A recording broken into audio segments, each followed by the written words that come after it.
The everlasting stereotype of the desire to go to a highly prestigious and prominent college has come to mind to a lot of high school students and to a lot of parents who wishes their son or daughter to get accepted by a school like Stanford or Yale. Although some might say otherwise, the big question here is, does it really matter where you go to college? Based on the statistics, it does matter. While some might say that where you go to college doesn't matter because it is the person that he or she is with their skills that makes them the person they will later become as they reach adulthood, however, some researchers and I beg to differ. A 1999 paper in the Journal of Human Resources looked at data on thousands of students who went to college in the 1970s and 1980s. The researchers grouped their subjects as schools by reputation using old college guidebooks, then compared their post-campus wages. Ultimately, the ranking actually mattered a great deal. The more elite a school, the better its alumni's paychecks. The effect also increased over time.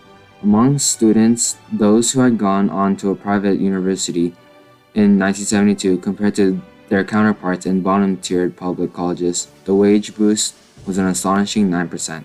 In 1980, the percentage went up 12% compared to the percentage in 1972, having a difference of 20% in wages from their correlation.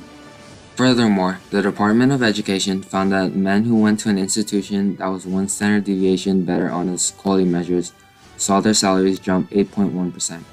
For women, the boost was even higher, skyrocketing to a 17.4%.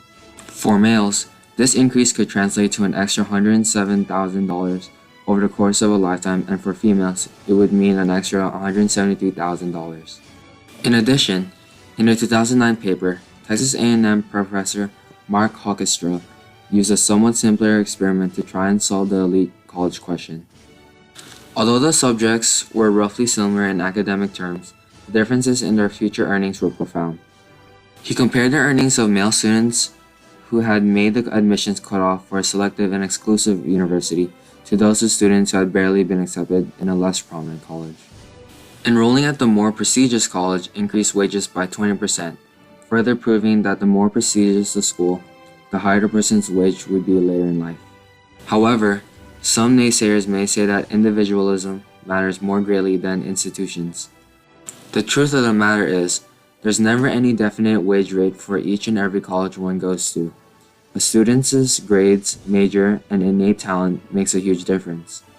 Nevertheless, if we are to look at the best return on investment for what colleges one goes to, we look at Bloomberg Business, who has teamed up with PayScale to find data on the best ROI, return on investment, for colleges.